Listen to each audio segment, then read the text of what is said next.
Great, so we'll get started. Annie Duke has devoted her life to the study of decision-making under pressure. During her career as a professional poker player, she won over $4 million in tournaments, earned a World Series of Poker bracelet, and is the only woman to have won the World Series of Poker Tournament of Champions and the NBC National Heads Up Poker Championship. Retired from poker since 2012, she is now a corporate speaker and a consultant on decision strategy. Merging her poker expertise and her graduate level research in psychology at the University of Pennsylvania, she has authored 5 books, is a co-founder of howidecide.org, serves on the board of After School All-Stars, and is a trustee of the Franklin Institute. She has also won a televised championship in rock, paper, scissors. Was that a high-stake game of rock, paper, scissors? I think I won like $10,000. I'd say high stakes, yeah. Mom of 4, and she lives outside Philadelphia. So let's welcome her to Google. So Annie, I want to start with what inspired you to write this book? Oh, that's a very broad question. So, I used to joke, the joke that I used to make was I, for most of my professional career, I spent my life taking advantage of people who made decisions that weren't so good. So maybe I should spend some of my life trying to help people make better decisions. So that's kind of the cheeky answer. But I think that what actually really inspired me to write the book was that I started off my life in academics. I was at the University of Pennsylvania. I was studying cognitive science, which is really, of course, a study of the way that our brains interact with the environment. How do we process information, as it comes in? I was getting my PhD in that, had a National Science Foundation fellowship, and I was on my way to become a professor. And right at the end of that journey, I actually got sick. I ended up with a stomach problem that landed me in the hospital for a couple of weeks, and I ended up missing the job market for that year because it's seasonal. So I had to take time off just to recuperate, and I was going to go back out on the market the next year, and I ended up in that year. That's when I took this, what felt like this very big left turn into poker. So I started playing poker, and about 8 years into it, I got asked by actually a retreat of options traders if I could come speak to them about the way that poker might inform their decision making and how they handle risk. And it was this moment where I realized, oh gosh, I thought I took this really huge left turn out of academics, but I didn't. I landed in just a really amazing natural laboratory to study how do we make decisions under conditions of uncertainty when the outcomes of those decisions are not very well connected to the quality of the decision making itself. It's just a very noisy environment. And how are you pulling the signal out? And how are you learning under those circumstances? And the answer is not so well, really. And it was this moment of kind of revelation for me as I was thinking, like, what am I going to say to this group of people?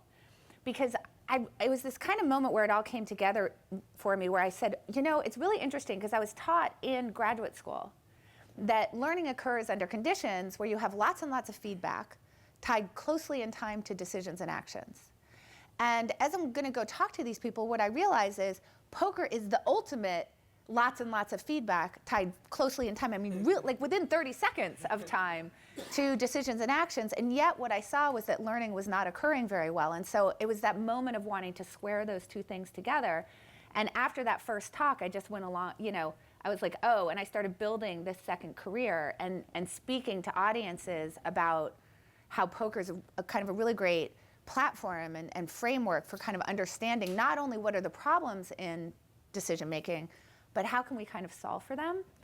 And I sort of feel like from 2002, I was just workshopping this material, and that I was finding this incredible joy in sharing these ideas with people in a way that felt really different to me than poker. In poker, I'm thinking about these ideas in a way that's very zero-sum, right? I'm going to win, you're going to lose.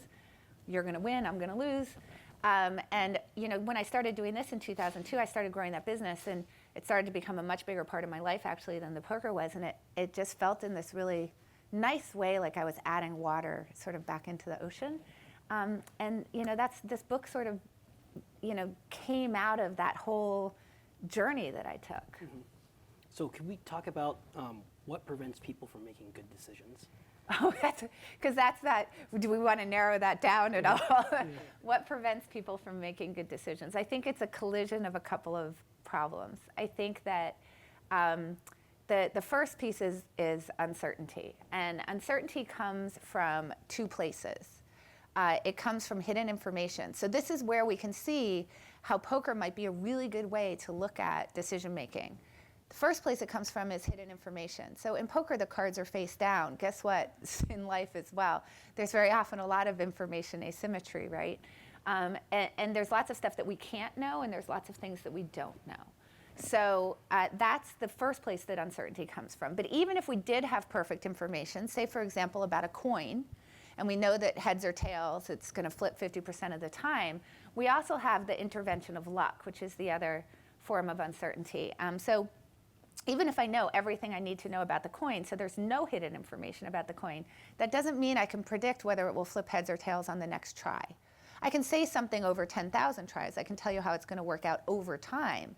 But most of what we're doing is actually sort of these one trial scenarios, and particularly as we're trying to make decisions and learn from the outcomes of our decisions, we're not very good aggregators. We're not sitting back. Well, first of all, most of the decisions we make, we couldn't get 10,000 trials even so. But even if we could, the data is kind of coming in one at a time as we're out sort of in the field making our own decisions. And so we're sort of encoding everything one at a time. We're not sitting back and saying, let me not make any decisions until I have lots and lots of data. And in fact, that would be impractical because, like, you, for example, you would never say get married to somebody then, right? Because you'd have to get so many trials in order to know that you were sure. So it's not practical to do anyway. So the first problem is that there's all this uncertainty.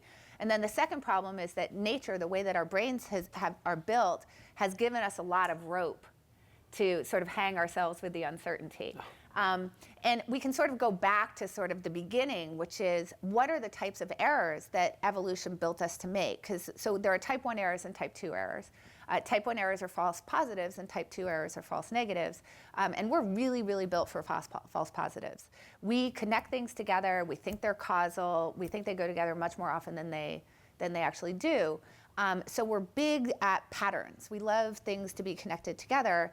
And that causes a problem. So that's sort of problem number one. And we can think about that in the sense of which is worse if you're on the savannah and you hear rustling, among the reeds. Are you going to wait and say, oh, let me try to figure out if there's actually a lion here, or are you going to run away, right? So obviously we're going to run away. So that's number one. Number two is we're built for tribes. So there was a lot of advantage for us surviving if we came together in groups and we had tribes. And so that causes a problem as well for decision making because it causes these problems in the way that we process information from things that are outside of our tribe. So that's kind of the number two problem. And then the number three problem is really, I talk about this a lot in the book, is that we aren't really built to disconfirm the things that we already believe. We're very much built to affirm our priors. And so when you think about the uncertainty and the way that we sort of interpret information as it comes in, there's so much uncertainty in the data that we're getting that it gives us the room to just process the world in a way to make us feel right about the things that we already believe. And when you have that collision between that, the false positive problem, and then the tribal problem on top of that, like things really fall apart. Now, in your book, you were talking about this belief people have about showing the right information to people and somehow it will get them to see things correctly. Can you talk more about that too? Sure. Yeah. So I think that this is part of the problem is that we have these ways that we process information. Here, an example that I talk about in my book is something called motivated reasoning. So I think you've all probably heard about confirmation bias.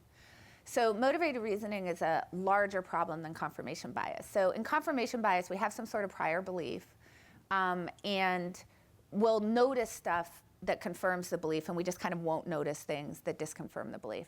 Motivated reasoning is, let's think about this as an umbrella problem of which confirmation bias is part, which is that we actually are motivated to confirm the beliefs we have, and that drives our information processing. So that means that not only will we we sort of notice stuff that confirms us and not notice things that disconfirm us. But also, when confronted with information that disconfirms us, we work very, very hard to discredit it. And when confronted with information that confirms us, we actually don't put any effort into the discrediting at all. So we don't really vet it very hard. So, and you guys can probably feel that, like, right? When I read an article that, say, politically agrees with me, I'm like, wow, that's a really smart article. And when it disagrees with me political, I am like, that, they're looking at the study and the N is too small and they weren't looking at this data and they were asking the wrong questions and the person isn't reliable anyway and they forgot all this other stuff and they're totally biased. And it's weird because I just don't go through that process with the things that agree with me. Strange. Okay, so not only that, then we have this other issue, which is that when we're in a tribe, part of what a tribe gives you is it gives you a sense of belongingness, a sense of distinctiveness, right? So you belong to a tribe, you're distinct from other tribes in some way where you process that as being superior. It gives you the idea of sort of what's moral and what's not is also included in the tribe, but then it also gives you something really important for this talk today, which is called epistemic closure, meaning that the tribe is telling you what knowledge is true and trustworthy and what is not. So I think that a lot of times what we sort of think, and this is where we understand the motivated reasoning with the collision of the tribal problem, what we sort of think is, oh, if other people just had the information, we'd all be fine, because then we'd all sort of believe the same things, right? So if we were all working with the exact same information, we'd all be good. But that's assuming that we live in something, that we're all living in epistemic bubbles versus echo chambers. So let me just explain what the difference is. An epistemic bubble is you have information and you don't have other information, period. So if you're in an epistemic bubble where you just haven't gotten the information, then if you get exposed to the information, you incorporate it and you're all good. But epistemic bubbles are pretty rare. What we mostly live in is echo chambers. So echo chambers it doesn't matter whether we have the information or not, people outside the group are not trusted sources. So if you get information that disagrees with you that's coming from someone outside the group, it's not trusted anyway. And you can see how you can use that in order to accomplish the goals of motivated reasoning. So when you're now confronted with information that disagrees with you, one of the ways you discredit it is to talk about the trustworthiness of the source.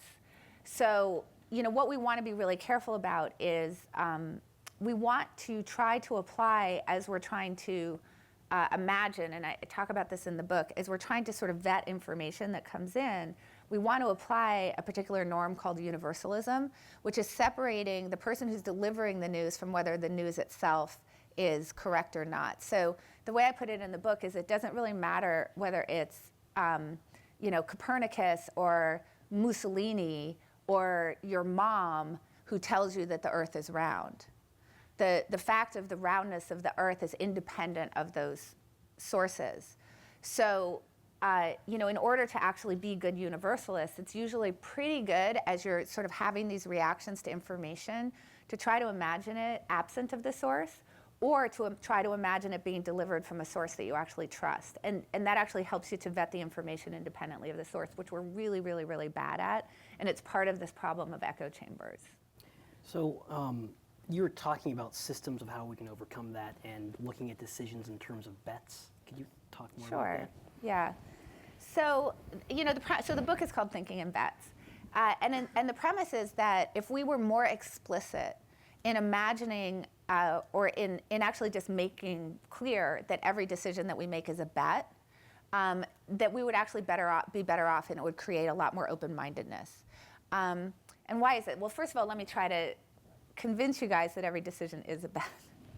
So that's the first step. So I'll tell a story that I tell in here, which is kind of a fun story, I think. So there was a guy named John Hennigan, really, really, really great poker player, known to have a lot of gamble. And in the 90s, when he was in his 20s, he was really, if you were to think about sort of if you imagine the stereotype of a poker player in 1995, like John Hennigan would be the guy. Like he was, he never saw the sun. He was only playing at night. He was like a total action junkie. Like when he was finished at the poker table. He just wanted to gamble more. Like he was really, he was very good, but he really liked a lot of action. So he was sitting at a poker table one day, and a discussion broke out about state capitals, and people were like quizzing each other on state capitals. So Des Moines comes up. And John Hennigan actually announces at the table as they're discussing Des Moines, oh, I could totally live in Des Moines. And you know, Des Moines obviously had reputation as kind of sleepy. Maybe if you were to think about sort of what's the antithesis of Las Vegas, maybe you would think of Des Moines as an example. So the players at the table were like, oh, come on, like there's no way you could live in Des Moines.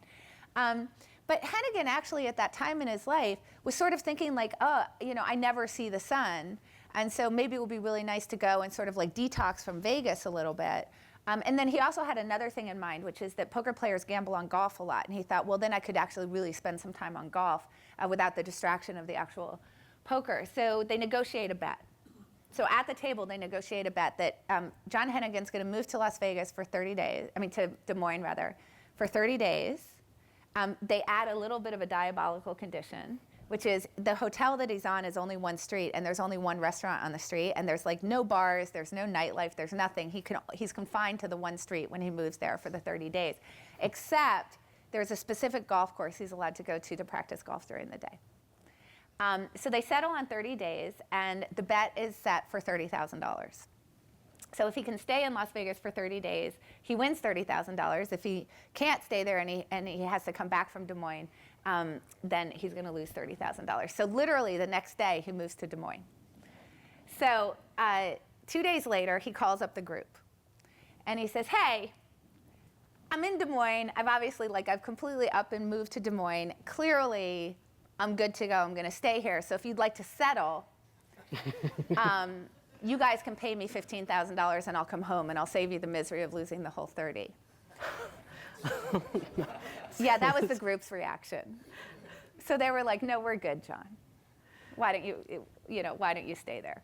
So a week later, John Hennigan had moved back from Des Moines. No. He was living in Las Vegas, and he had paid the group $15,000 for the privilege. So I tell this story because it sounds like, oh my gosh, these crazy poker players making this bet on where John was going to move. But if you think about it, it's really no different than any decision that you've ever made. I mean, your decision to come and work at Google, right? You have other opportunities. You're thinking about John has to think about, am I going to like Des Moines? He doesn't know because he hasn't lived there before, right? The money that I'm going to make if I win this bet, is it going to be better than the money that I'm going to make if I stay in Las Vegas? And if I'm actually taking less money, is that okay because I'm creating different types of opportunities for myself? Like I'm going to feel like I live a healthier life for that month, and that's worth making less money. Or I'm going to work on my golf game, and that's going to have payoffs, which would be sort of the same as I'm thinking about taking a job in Des Moines, and I have to think about how is Des Moines going to compare to the place that I live now. I don't know. I've never lived there. Am I going to like it versus any other place that I might possibly move? Is the salary good enough for me to feel like I'm willing to take that risk in terms of going and moving there? What are the opportunities for advancement? What other kinds of money that could I make in the future?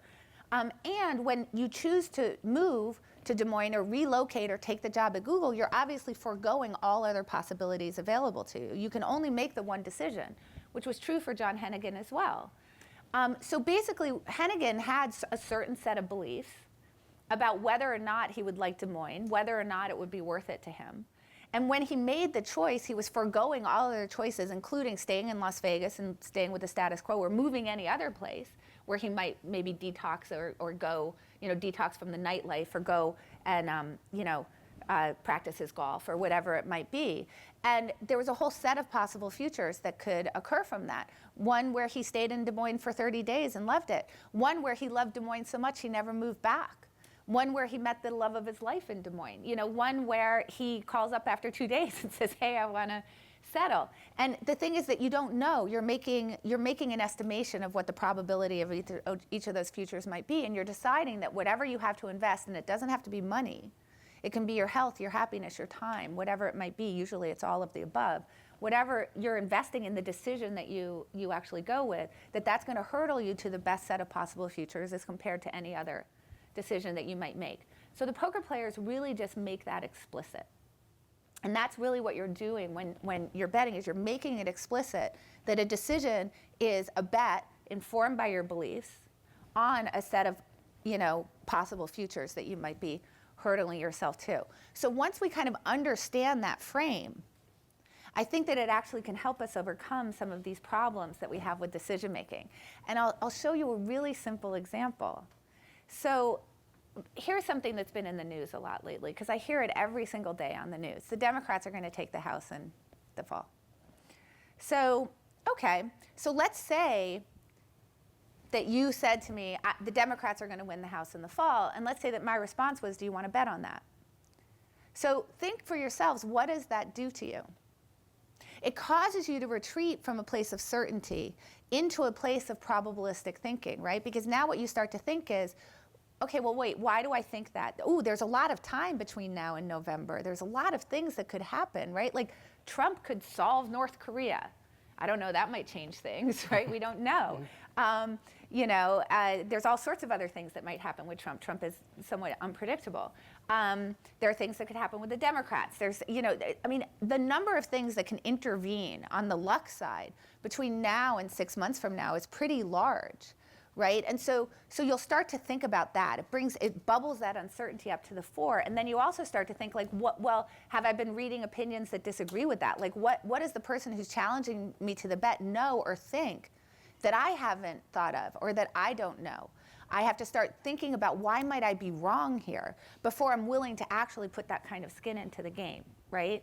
And so essentially what this element of let me think about my decisions explicitly as Betts does is it forces you into more probabilistic thinking, into more the recognizing of these two forms of uncertainty, that I don't ever have perfect information for pretty much anything, right? We just don't.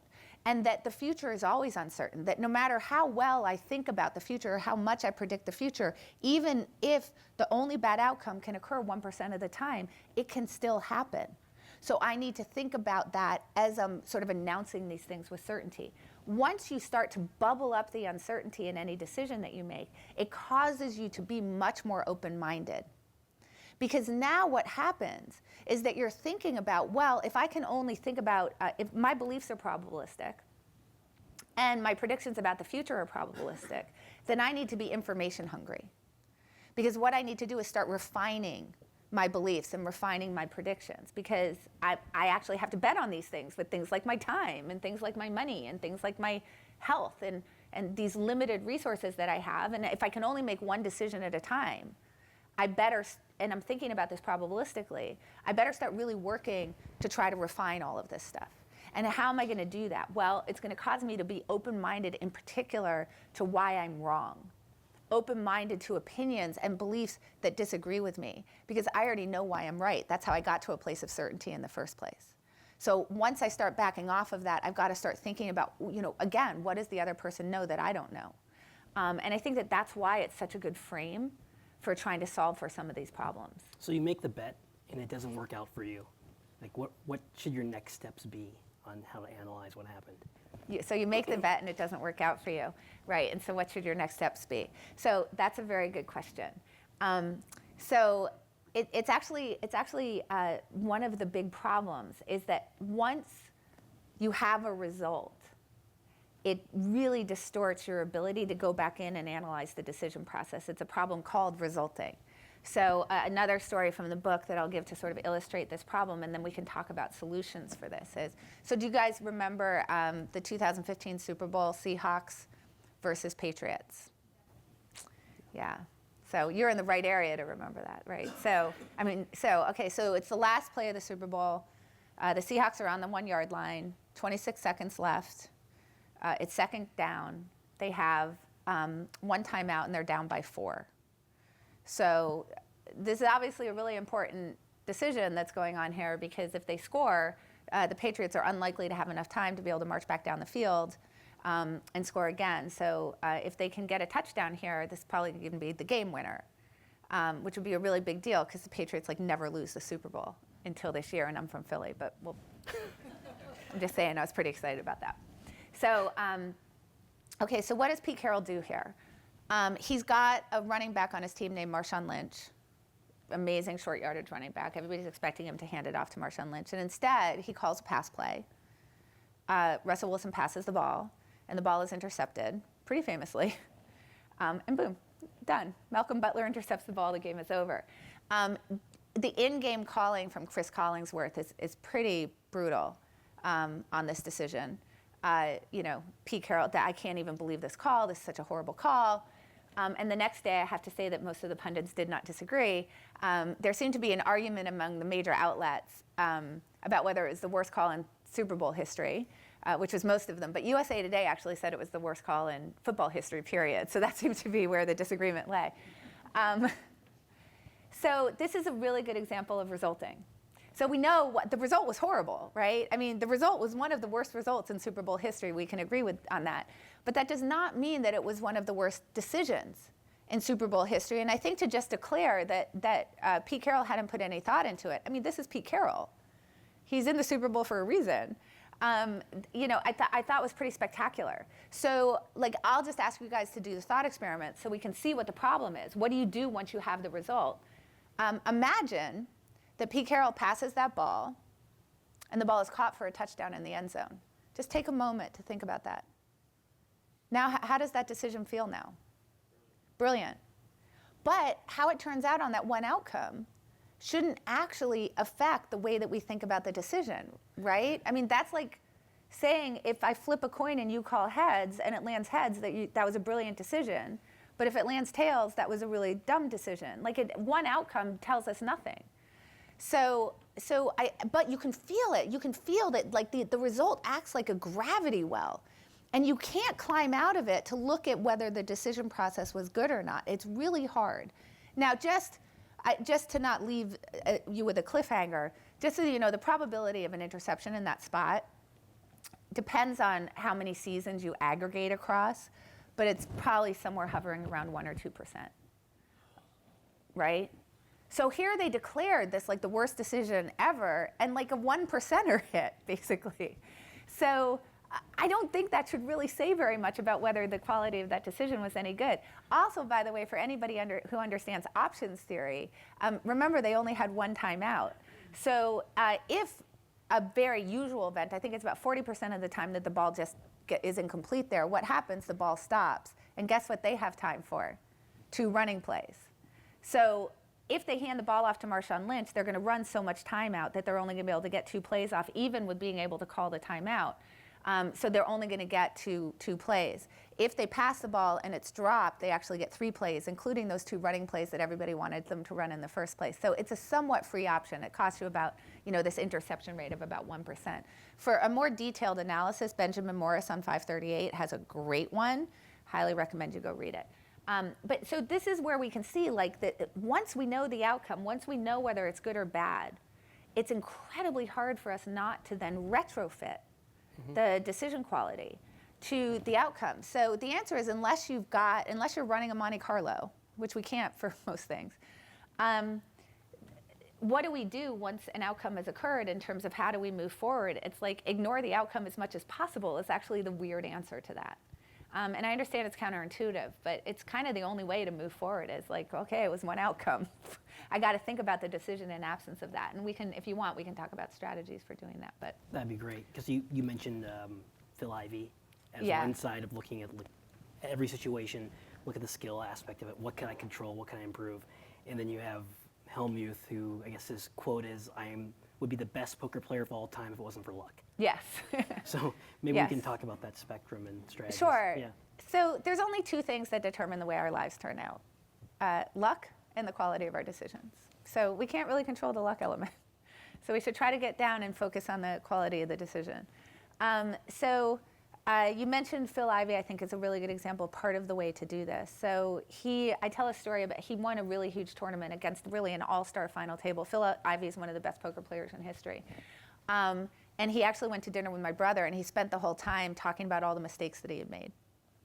So obviously he's got an interesting cognitive style, probably one that's partly responsible for how good he is. But he gives us actually a clue of how to handle these kinds of situations. So there's a variety of different, what we're trying to do is get to a point where we can all be Phil Ivey. It's very hard to do. It's very hard to sort of take our great outcomes and look for mistakes. It's very hard to take our bad outcomes actually and look for mistakes as well. We kind of want to pawn that off onto luck. So what I really talk about in the book is that the way into this is actually to try to separate outcomes from decision quality as much as possible. So how can we do that? There's a variety of ways we can do that. Let's talk with sort of strategy number one. All of this is done much better in a group, by the way. So, and part of that reason is because of this kind of gravity well that we end up down in. This is the way our brains work. It's very hard for us to parse this apart, but other people can see our bias much better than we can see it in ourselves. I mean, you can spot bias thinking a mile away, right? So like get some people in a group with you who will spot your bias, and you'll spot their bias. And then here are some things that you can do with that group.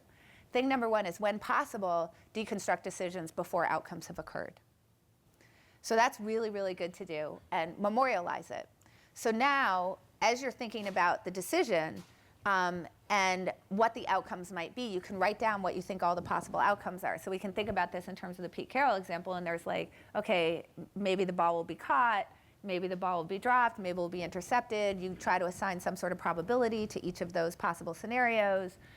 You think about what the extra things you're getting out of it. So what are the payoff? In that case, I'm getting 2 running plays anyway. So now what happens is that when the ball gets intercepted, people, you're not overreacting to it because you've actually thought about this in advance, and you can actually point and say, well, there's the interception scenario. We thought about that when we thought about the decision, and it happens 1% of the time.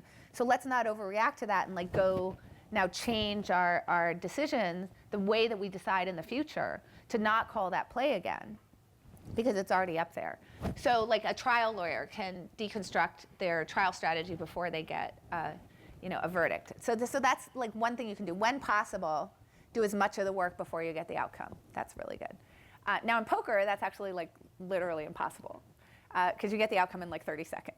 So there's not a lot of work you can do in that 30 seconds, and you certainly can't go off to a group and say, can we work out the decision tree, and then I'll come back to the table and actually make my decision. So you can't do that. So in that case, what you can do is when you go and you work with whatever your truth-seeking group is that you've sort of formed together, the people that you deconstruct decisions with, only describe the hand or the question or the decision up to the point that you need help, and no further.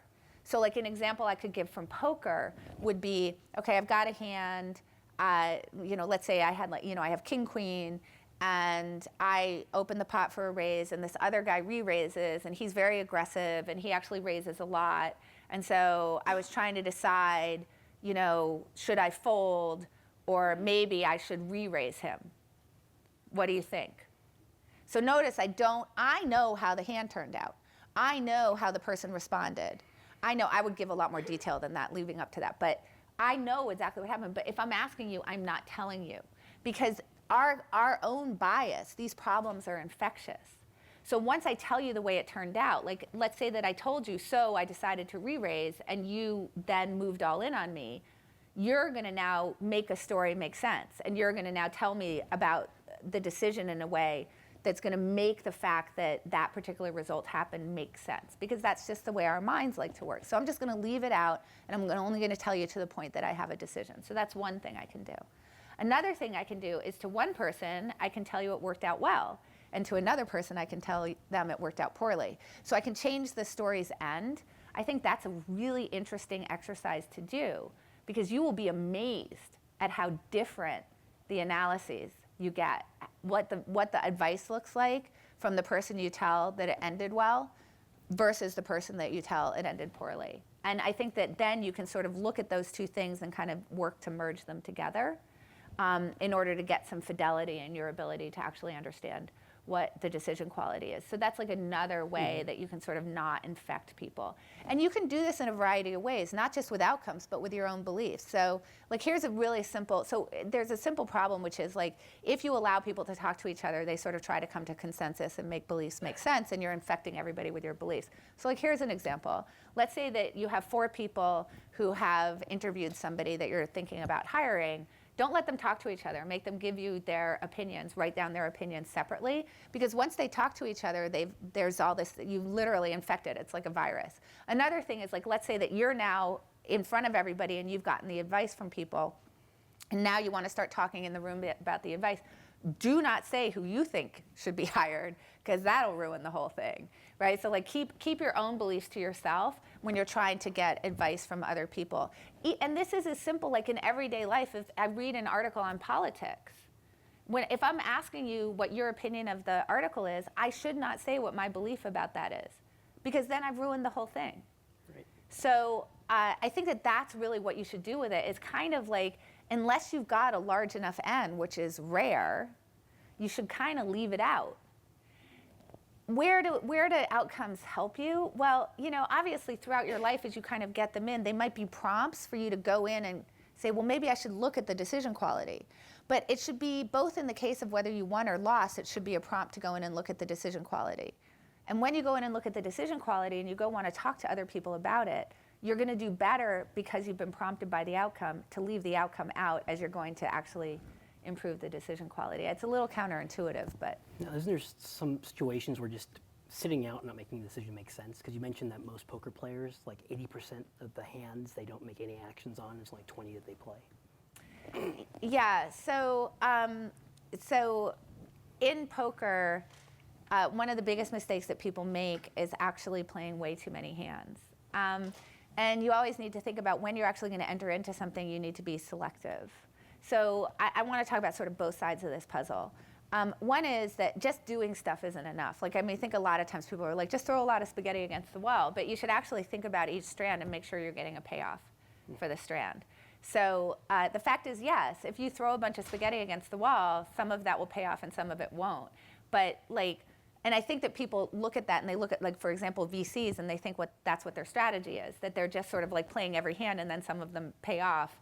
And when they pay off, they're really happy. But that's not true. They are spreading their bets across a large basket, but they're actually vetting each of the bets that they're making to make sure that given what they know, they think that the payoff is going to be big enough. So that's similar to what a poker player does. So that's number one.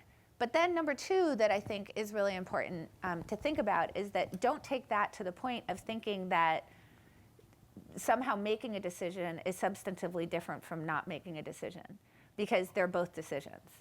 So you have whatever the status quo is, and when you're going along and just kind of going with the status quo, trust me, you're making a decision every single time you do that. So I think that when we're trying to sort of think about doing these scenario plans and imagining what the future might look like, we only think about it in terms of decisions that we think are new, where somehow we're changing course. But not changing course is a decision in and of itself. So you should be taking time frequently to look at what the status quo is, to look at what you're doing, the strategies that you've always just kind of been applying, and do the exact same kind of analysis on that as if it were a new decision. So let me give you like a super simple example. It's like the simplest example ever. You're in a grocery store, and there's 6 lanes open, and you're Einstein at this moment. Like, you're literally doing some kind of quantum physics analysis about which line you're supposed to get into. You're laughing because you know it's true. So it's like, you're looking for the lady with the coupons, and the cashier that looks maybe like, oh, he seems a little slow, or he's new, or he's a trainee, or the person who has 17,000 things in their cart versus whatever. I mean, it's like literally like you are completely calculating this stuff out. Okay, so because that's a new decision, right? So you're like calculating out all the scenarios, trying to figure out like which is going to give me the best future, because you're now investing your time, right? So this is very clearly a bet. You're betting on a line. And you think that the U that results from choosing whatever line it is that you go to is going to save time over the U that results from whatever other line you might choose. So that's like and that's what most bets are. You're not betting against other people. You're betting against other versions of yourself, right? Like Annie that chooses line A versus Annie that chooses line B, or like I'm in the restaurant, Annie that chooses the chicken, or Annie that chooses the fish, or whatever. So Annie that chooses Des Moines versus Annie that chooses Las Vegas. Okay, so now you choose a line. And you get in the line, and the line turns out to be slow. What do? You stay in the line. Right? You don't move. But it's a new decision. Like, once you figure out the line is slow, switch. But you don't, because you know why? Because you're worried about, like, now if I switch, what if my line starts moving faster? I'll feel like I made a mistake. But at any moment, it's the same decision. So if you treat the status quo as if like that's not a decision in and of itself, what happens is you actually end up not changing course enough. So this actually, we can go back to the Pete Carroll example to think about this. Let's do the other thought experiment where Pete Carroll just doesn't change his grocery line, right? So he hands it off to Marshawn Lynch, right? That was the expected play. That's the status quo play. And let's say he doesn't score. What do you think the headlines look like the next day? New England's good. Like, literally nobody's like, oh, he's the worst coach in Super Bowl history because he handed off to Marshawn Lynch and he didn't score. Why? Because people aren't viewing that as a decision, right? Like, that's just the status quo. We already have consensus around that. Clearly, if he doesn't win, then it's not the decision quality. Now we can firmly stick it in the luck bucket because nobody's questioning the status quo.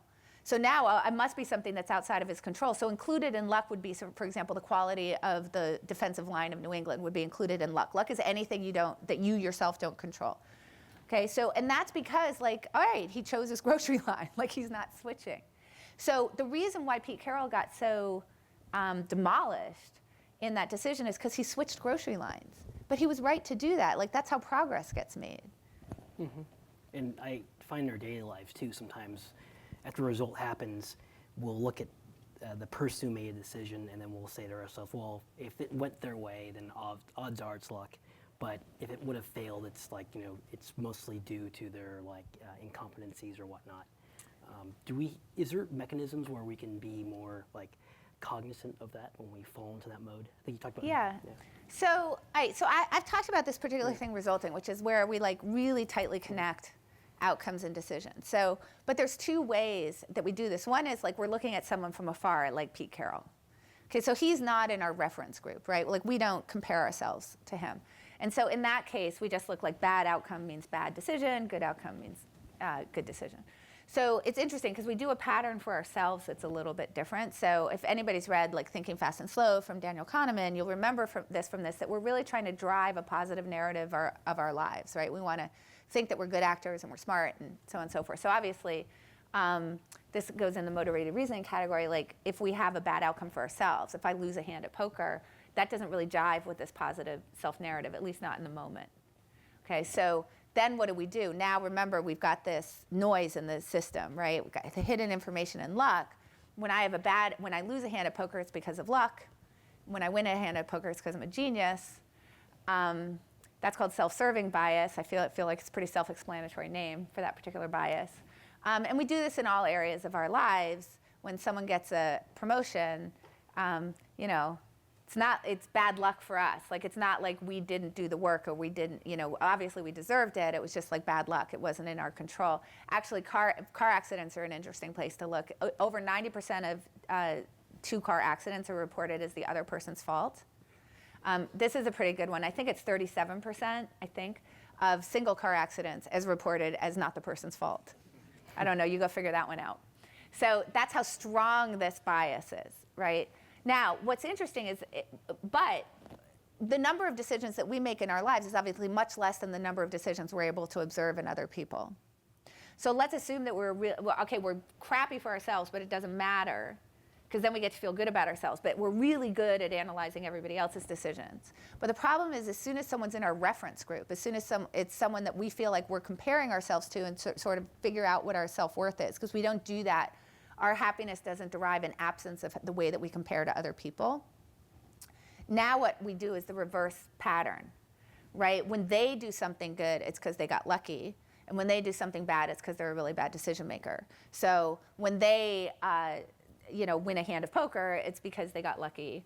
And when they lose a hand of poker, it's because they're a bad decision maker. Now you can kind of see, actually, if you think about poker, which is zero sum, how these two problems might have emerged, right? Because looking at a zero-sum game like poker, you can see how that pattern happens. So if I'm trying to offload my bad results to luck, and I lose a hand specifically to you, I can't say that you won the hand because of skill. That doesn't work. So I have to say that you lost the hand because of luck, because I'm trying to put my bad, I'm trying to say it's bad luck for me, so therefore it must be good luck for you. And if I win a hand because of skill, I can't say that you lost because of luck. It doesn't jive. It's just that, so we sort of treat everything like it's zero sum, when we shouldn't. But you can see how that happens when I specifically think I'm referring to you, when you're in my reference group, right? So again, how do we solve for this? Well, I'm going to go back to that group idea. Form a really, really good decision group that has different values. So there's different ways that we can derive good feelings from ourselves, right? So our natural tendency is to try to offload it in the moment so that we don't have to have a negative update to our self-image, and we don't ever miss out on a positive update to our self-image, right? Because if I say that I won because I got lucky, I don't get that positive update. And if I say that I lost because of something I did, I don't get that positive update. And that's sort of the natural way that we're like getting our pellets, like we're pressing a lever in a Skinner box, is that's where our pellets are coming from. But very early in my poker career, I went up to somebody named Eric Seidel, who's an amazing poker player. He's won over $38 million in his career, so he's really, really good. I had met him when I was actually 16, and I didn't start playing poker professionally until I was 26. So he was just like a buddy of mine. And then all of a sudden I'm 26, and now he's a professional peer. So I remember I was in a tournament, I got knocked out, you know, and obviously something unlucky happened to me, clearly. And I went up to Eric Seidel, and I went to go what's called moaning. I went to go complain to him about, oh, I can't believe this, I had such bad luck, I had this hand, the normal. And he actually laid this out for me. How do we solve for this in like the most beautiful way? It's gonna sound kind of brutal, but I'm so thankful for it. So why are you telling me this? Like, you think I'm not losing myself? Like, why are you offloading your negative emotions onto me? I don't need that. If you really lost because of bad luck, there's nothing to be learned from it. So I would like you to not offload your emotional distress onto me. Thank you very much. However, if you have a question, if there's something that you're trying to ask me about strategy, I'm all ears. So let's think about what he did there. He said, if you're not focusing on accuracy, I don't care. What does that mean, this focus on accuracy? Let's think about the distinction between reasoning to be accurate and reasoning to be right. Reasoning to be right is, I just want my priors to be right. So I'm just gonna reason to prove that I'm right all the time, right? Reasoning to be accurate, that's funny that I said right after that. Reasoning to be accurate is, I'm trying to construct the most accurate model of the objective truth. And if you think about who's gonna win in a bet, the person who's reasoning to be right versus the person who's reasoning to be accurate.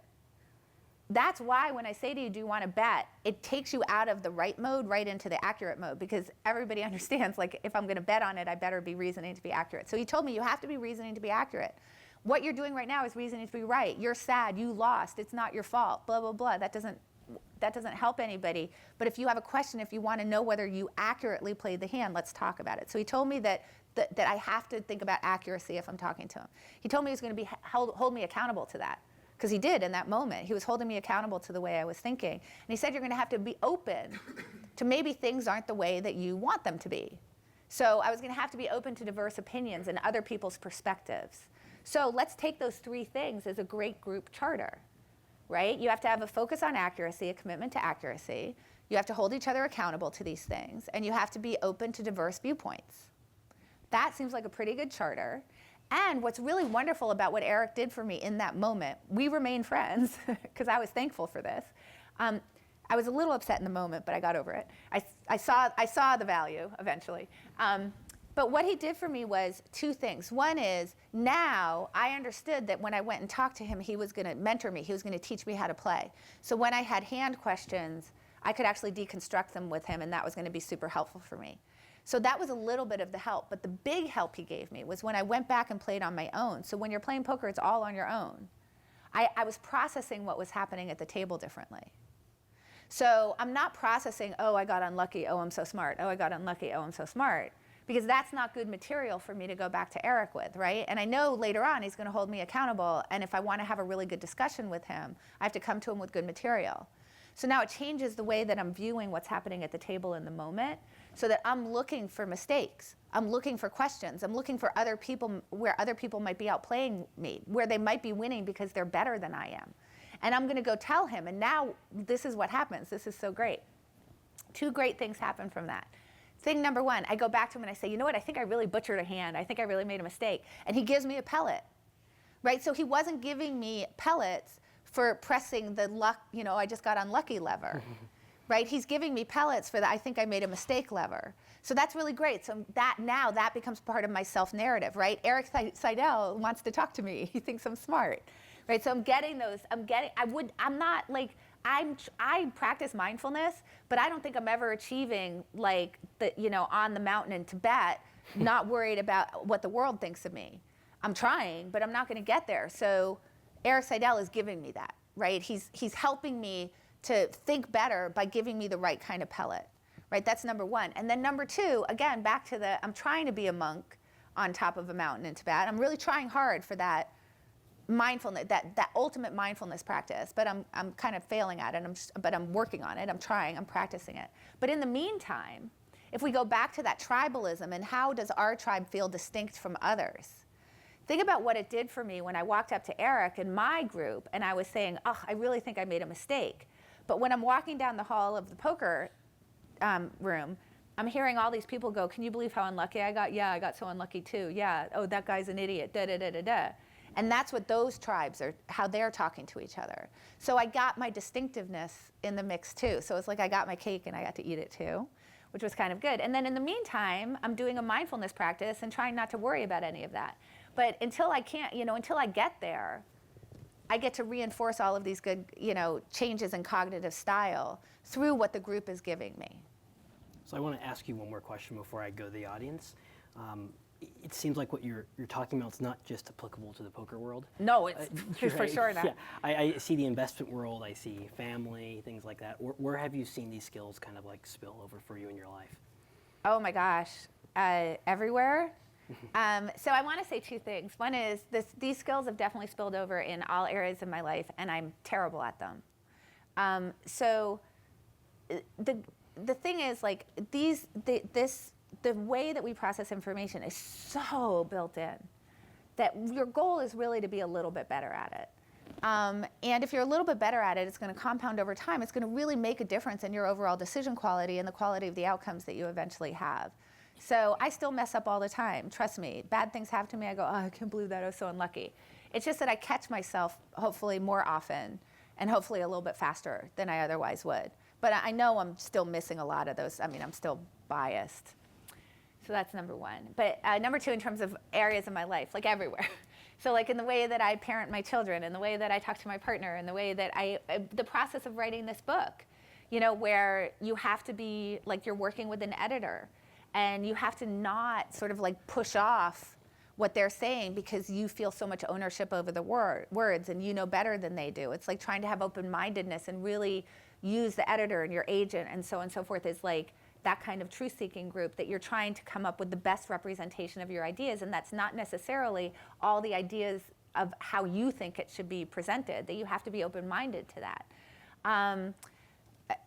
Just like I say, like in terms of the way that I talk to my kids and I guide my kids, like every teenager that I've raised comes back from, I can't believe I did so bad on the test. It's because the teacher was mean and they gave me things that they didn't even teach in class and it was really hard, and you can ask anybody, right? So like, how are you talking to somebody about that? And saying, well, with kids, it's you don't want to be challenging them in the same way, but you say, okay, I'm sorry about that. So what are you going to do about that? Like in the future, how do you think you're going to solve for that? So really trying to get them to understand, like, what are the things that are under your control and what aren't. So not in an Eric Seidel way, but trying to say, like, okay, how can you do better? Like, how can you make it so that maybe you should go talk to the teacher for, before the next test if they might put things on the test that they didn't teach. So like that, not so much disagreeing with them, because I'm not, they're not adults, but trying to get them to focus more on those things that are in their control. But also just in terms of like when I was writing the book, I was thinking like, okay, it's going to be a certain amount of time that I'm going to have to invest. What, am I going to get? What am I going to get in return? What does the future look like? Like, I thought about the book could be a total flop. I have to think about that in advance. And is that going to feel okay for me? Is it going to be worthwhile to have written the book, even if nobody ever reads it? So it's like really kind of everywhere. Mm-hmm. And then, really recognizing, the other thing is I'm a big believer in Ulysses contracts, because I really understand that as much as you... What are Ulysses Contracts? Sorry. Yeah. You're right, I'm assuming. So a Ulysses contract is thinking in advance about places where you're going to be really biased, and it's going to be hard to overcome this in order to kind of prevent yourself from acting irrationally. So we don't always have a group of other people around us to help us, but you can actually form a different kind of group, which is a group of the past versions of you and the future versions of you to all kind of come to help together and help the present version of you. So the classic example is from Greek literature. Odysseus was, sailing along, and he knew he was going to come to the island of the Sirens. And the Sirens were these beautiful nymphs that sang on the shore, and the song was so irresistible to the ears of any man that they would steer their ship toward the shore. The shore was a rocky shoal that would break the ship apart, sudden death.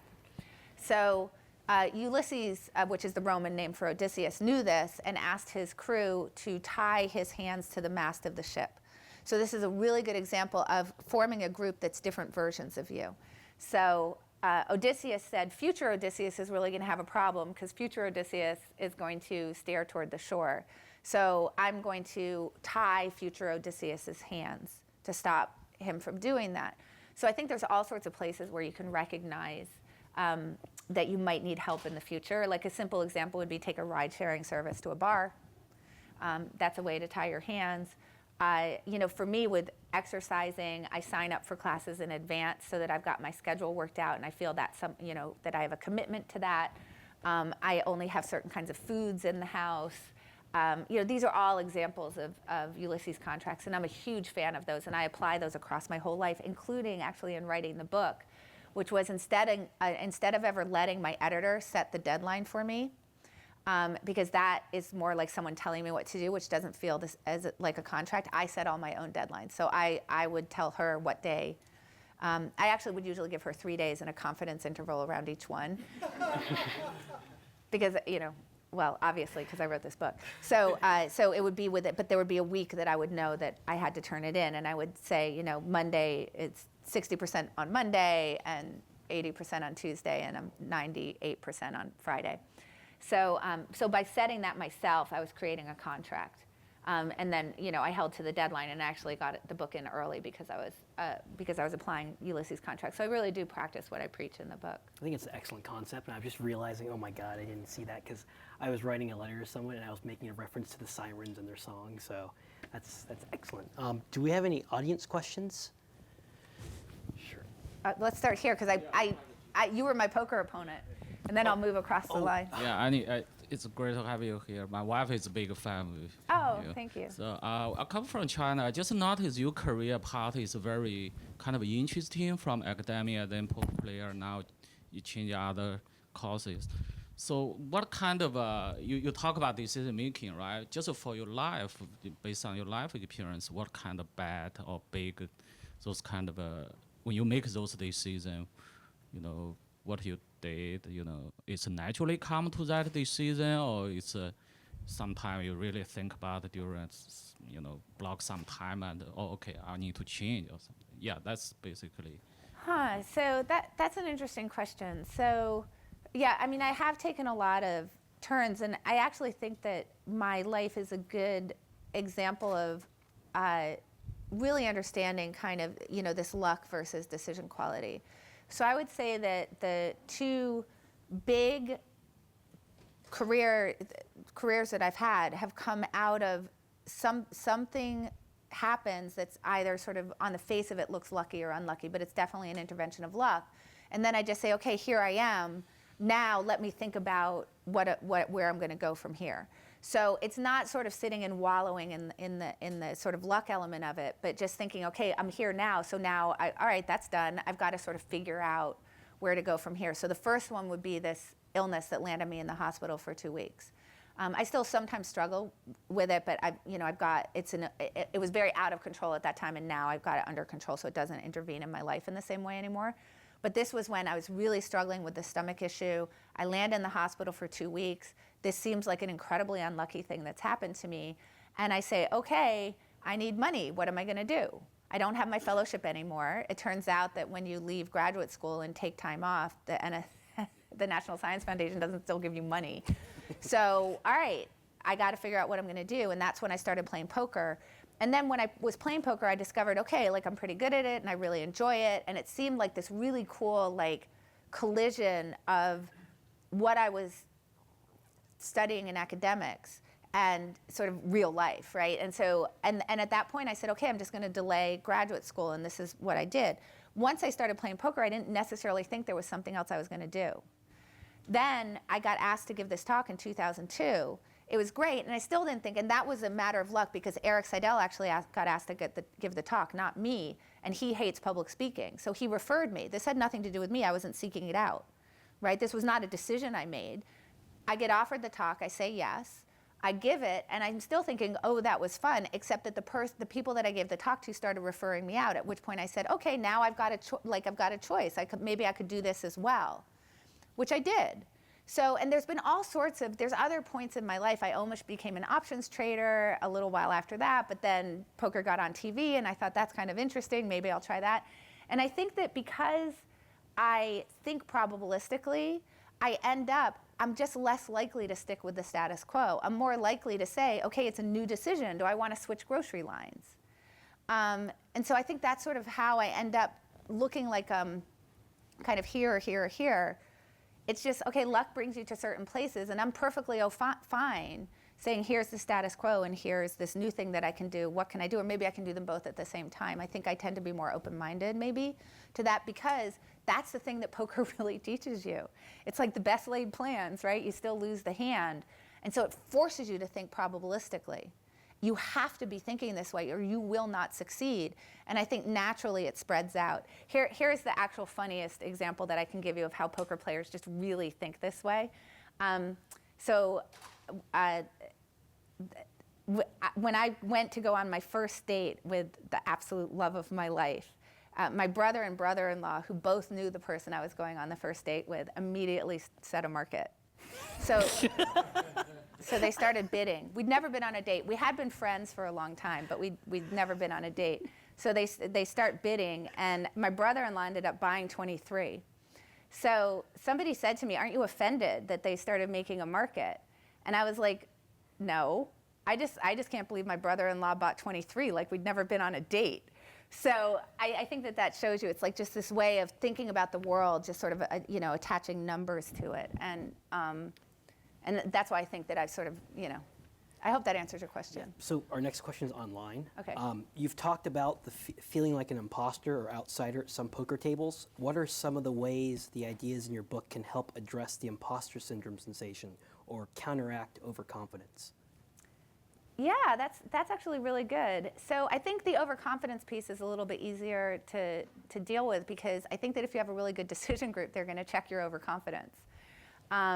So that's going to be part of the conversation all the time is are you feeling overconfident? Imposter syndrome, it's a hard one. I mean, I feel it all the time. I feel it about this book. I feel it when I get up and give talks. It's like, ugh, why am I even opening my mouth? And I think that, again, it's like get other people to talk to you, because what they can do is they can often see things more clearly. So I've actually had conversations where I've said, oh, I just feel like this, I can't believe it, I'm such an imposter, I don't know what I'm talking about, da, da, da. And people will say, like, people keep hiring you for speeches. They'll actually go through it, like, they refer you out, people are buying your book, they're obviously, and having other people to kind of look at you in a more objective way to get you out of your own head. I really feel like that's the way to do it. And then what happens is, it's like, I highly recommend everybody read The Power of Habit, because it really shows you how to change your habits, but not just the habits of like going to the gym, like your habits of mind and the way you think. And what ends up is, remember I said, when I had that conversation with Eric Seidel, now when I went to the table, I was thinking about what Eric Seidel might say later. And so when you have a really good decision group that's checking your bias, whether it's overconfidence or underconfidence or imposter syndrome, the group gets in your head in a really good way, so that then when I'm sort of on my own and I'm like, trust me, when I leave this room and I'm in the car, I'm going to think about what a bad talk I gave. So maybe I did, I don't know. That was good. So now I'm in my head. Okay, so anyway, when I do that, hopefully I have a group of people that I can sort of offload that to, and they can offload things like that to me, and hopefully they're talking to me. I mean, not physically, but that I'm sort of running that conversation. Because that's really what happened at the poker table was, if I was processing the world in like a way that was irrational, I would run the conversation with Eric or my brother or John Hennigan or whoever it might be later, where they were telling me like, oh, come on. And that would help me when I was kind of on my own. So I think it's about what are the rewards you're getting, and how are people around you helping to sort of shape those habits of mind. And I think that's really the best way, because I think it's just, the thing is, I think it's so hard to do on your own. I think Right. we all really need help with this, And I think another mistake we make is we think, well, if I know about it, like if I know about imposter syndrome or I know about overconfidence and I'm really smart, problem solved. In the book, didn't you mention that the people who have the highest IQ scores are the ones who are most susceptible to? Yeah, so confirmation being high IQ correlates positively with motivated reasoning. So right. And you can think why that is, right? It's like, how do you slice and dice the info? Like if you're cognitively agile, you're going to be able to slice and dice a story that sounds a lot more convincing to yourself and to others about why everything you believe is true and why every prediction you ever have is 100%. So I'm smart and I know about this now is not necessarily a solution. And like I say, I'm telling you, I'm going to walk away from this and I'm going to think about what a bad job I did. I don't want you guys to think that you practice these things and somehow it's ever solved. It's not. It's just, do I catch myself doing it more often? Do I do it less? And just doing it less and catching it more often it's huge. So instead of berating yourself for all the times that you screw up, it's like you get to celebrate that I did it one fewer times, It's such a more self-compassionate way to live. And I'm really, I'm trying to get there, but Right. yeah. So I think you had a question, yeah? Oh, sorry, were we supposed to end? I'm sorry, I didn't want to. No, we're good. Keep going. Yeah. We're okay? Yeah. Okay. Short question. What's your strategy for rock, paper, scissors? Oh. Short answer is throw scissors. So just kind of understand, so most people throw rock first, and then most people kind of know you throw rock. So what happens is, well, it depends. If you're against somebody who is a total newbie, so they're going to throw rock, then you should, just throw paper. But if you're against somebody who you think is a little bit smarter than that, they're going to throw paper on you. So you do a pretty good job throwing scissors. Thank you. And if they're really good, they throw scissors and you tie, so it's not a big deal. One of the things that you said at the beginning of the talk, really stuck with me about talking about your opinions in terms of bets and challenging that. How do you do that when something isn't quite as quantifiable as the number of representatives in the House in November? Sure. So everything can be quantified. The chances that because everything is probabilistic, the chances that you meet the love of your life tomorrow, or that the person that you stay with you'll still be with in 10 years, or whether you're going to like the dish that you order at a restaurant, or literally, literally everything is quantifiable. Now, do we have enough data to get to flipping heads or tails where we know 50% of the time that you're going to flip heads? No. Is there some objective probability for anything? Sure. Do we have access to it? Absolutely not. But we can sort of come up with a range. Now, so what people will say to me is often, well, it's not really quantifiable. Well, of course it is. It's just that it's harder. There's more unknown information. It's harder to get to. We don't have as much data. So what I tell them is, look, let's say that I were to ask you some question about, well, what do you think the chances are that this belief that you have is true? And the best you could do is somewhere between 20 and 80%. Right? That's a really wide market. But you know what? It's not as wide as 0 to 100. At least you're trying. That's the thing. So even if you say, I don't know, I can narrow it down to between 20 and 80%, that's not a failure. That's a success. Because you're trying. And then what that does is, because you say, well, okay, it's 20 to 80%. Man, I'd really like to try to refine that. You'll now start to go ask people. You're going to go start asking for information. Whereas if you just sort of leave it as whatever, you don't actually ever try to get better at it. So now maybe you go and you start researching, and you know what, I make a joke, and literally every single talk that I give, I say what this does for you is it makes you take out and look at Google. You guys will be very happy to know, but literally it's a joke in every talk that I give. It makes you want to Google things. But it makes you want to Google things. So now you start Googling, and maybe you say, oh, okay, now I'm narrowed down. It's between 72% and, right. So that's what happens. Now it's 72, 28. And now you're a little bit narrower than 80-20. And that's all we're trying to do. But if we don't think about things probabilistically, if we don't recognize that what's going to happen in the future is probabilistic, that we can't guarantee it. We are not playing chess. If I play better than you, it does not mean I win. not in life, only in chess, right? That if we don't do that, then we're going to be really surprised when a bad outcome happens. We're going to overreact to it. We're going to start changing strategy when we shouldn't. We're going to reinforce strategies that we shouldn't.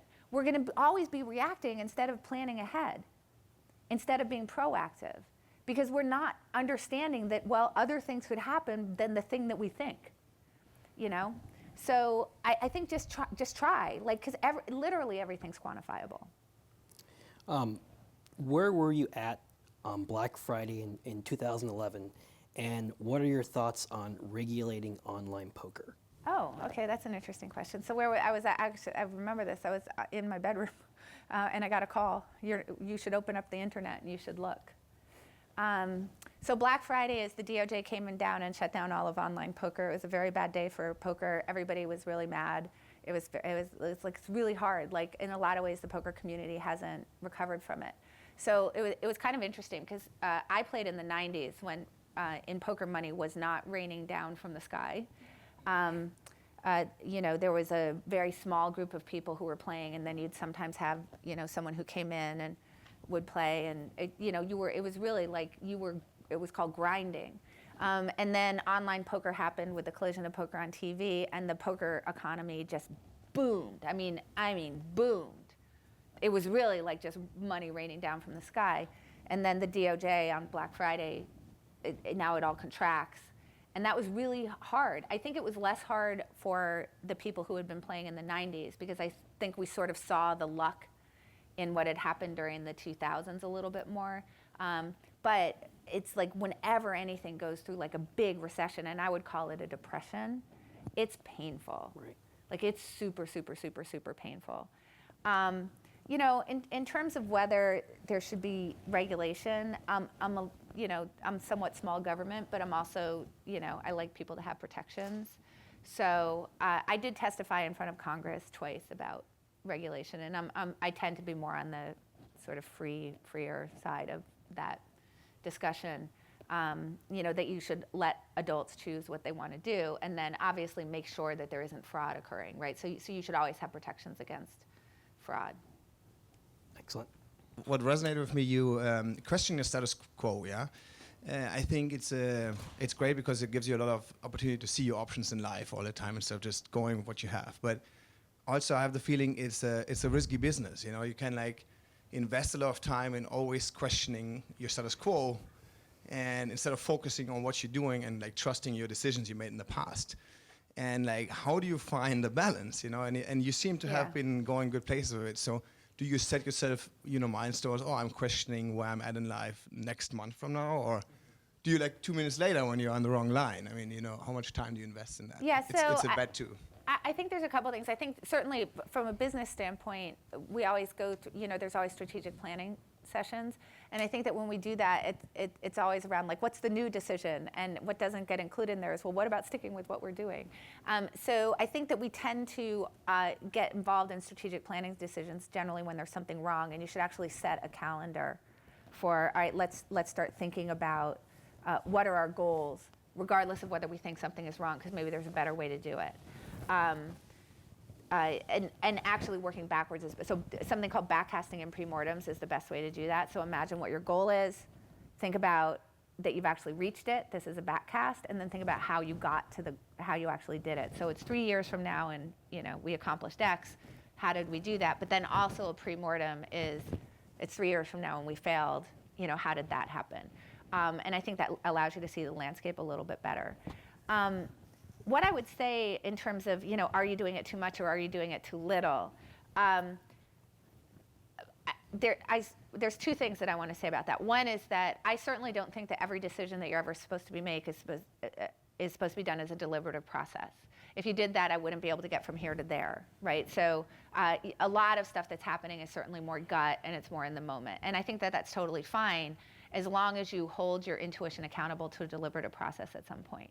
So when somebody says to you, well, why did you do what you did? Your answer should never be because my gut told me to. And then when they say, okay, that's great, but why? It shouldn't be because I told you, because my gut told me to. If you can't teach it to another person, there's a problem. So that being said, I think intuition can be very good as long as you're checking it occasionally. But in terms of whether you should have a schedule, I think once you start thinking about the world more probabilistically, you're naturally examining those things. And it's happening relatively automatically, and you do end up sticking with the status quo a lot. It's just that you're sort of seeing these opportunities over on the side more. Now, what's interesting is that when you do that, you don't just overreact and like, just because things aren't going well right now, you're actually less likely, I think, to change course. Because I think that a lot of our changing course is a reaction to the way that the status quo is now. It's a reaction to having a bad outcome. And a lot of not changing course is that we just happen to have good outcomes. So I think that what happens is that when you start thinking in this way more probabilistically, even if you have good outcomes, you're always sort of working with your decision group of like, well, is there a better way? That doesn't necessarily mean you do it. It just means it's in your head, so that you're more likely to sort of see the opportunity when it comes your way. But what's more important is you're less likely to overreact to a bad outcome happening where you actually change course too much. And I would actually say that, interestingly enough, that second problem is what the bigger problem is. It's not so much that if you think this way, you're going to be going left, right, left, right, left, right. It's that you're not going to be just going left because bad things are happening all the time. You're going to be setting back into a more deliberative place on those things. That's actually going to either cause you to make sort of incremental changes that are going to be really good. It's going to cause you to be able to anticipate or think about paradigm shifts for yourself a little bit better. And I think it's going to actually give you a smoother ride, much more so than a less smooth ride.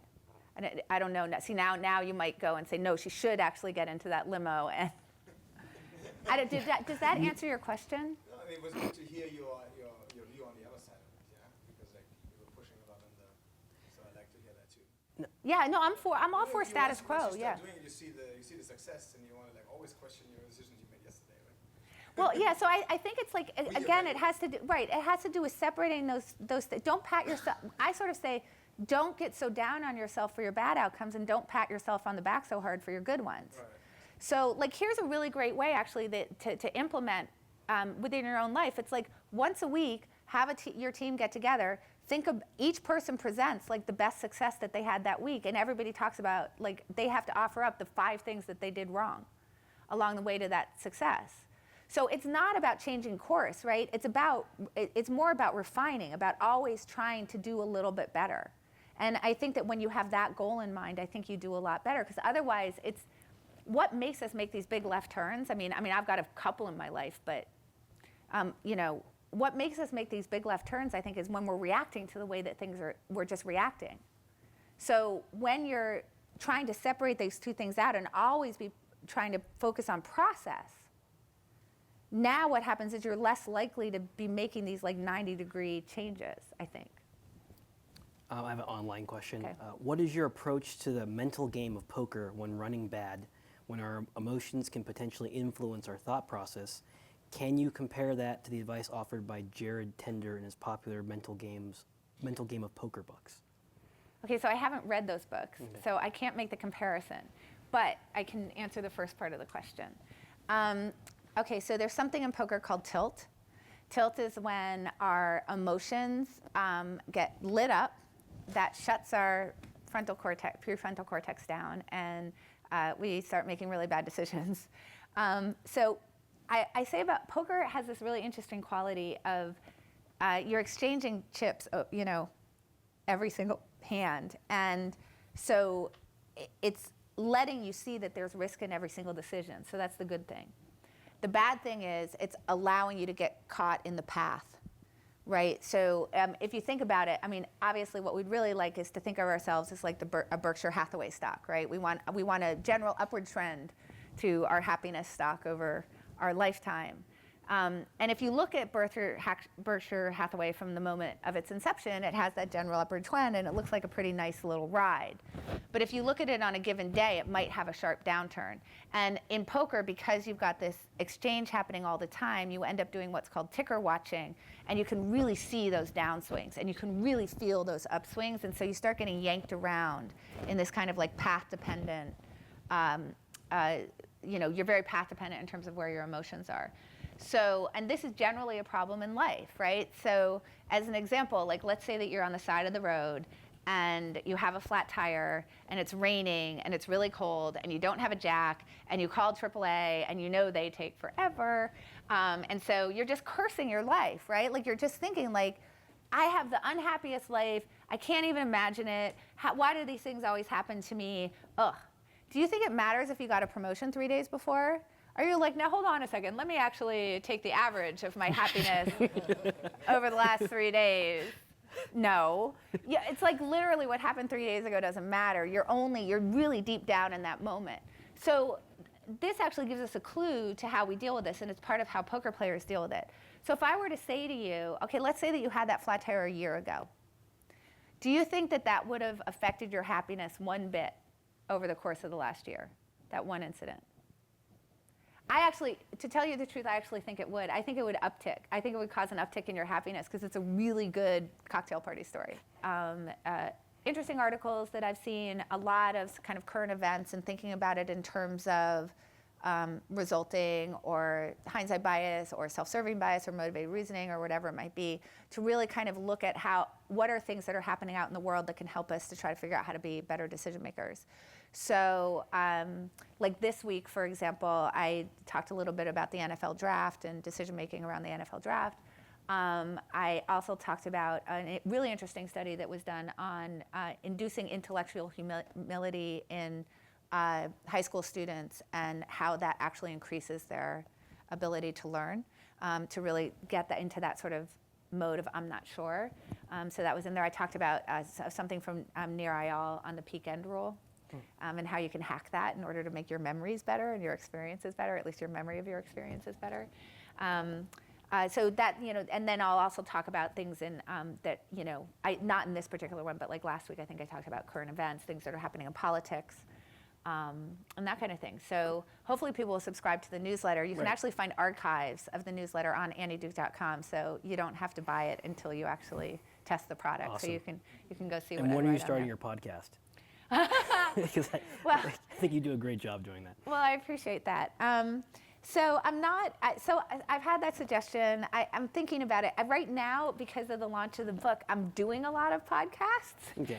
And so I'm kind of enjoying that at the moment. I've done some really, really fun ones. And actually it's exposed me to a bunch of podcasts that I didn't know about. So that's been actually super fun, is that I'm getting to find out about some podcasts that I wasn't personally aware of. I love podcasts because some of them are obviously like, your 15-minute deals, but the ones that are more like this, where you get to do a deep dive, and then what I find that's so amazing about them is that I rarely come away from a podcast where I haven't learned something. I'm always, not just one thing either, like so much, where you get to sit and talk to somebody who's obviously really smart and really engaged and see what their perspective on your product is so cool. And it's just like such gratitude for how it changed. Like you come in and you're like, well, this is my work product. And then you come away going, oh my gosh, I didn't think of that. And I was so challenged, and that makes me think about it in a different way. And oh, this relates to this in a way that I hadn't thought before. So I'm just enjoying that process right now. And then we'll see. I don't know. We'll see what the future holds in terms of anything else. Excellent. Well, if you haven't already, grab her book. It's called Thinking in Bets, Making Smarter Decisions When You Don't Have All the Facts. If we can give her a huge round of applause for coming. Thank you.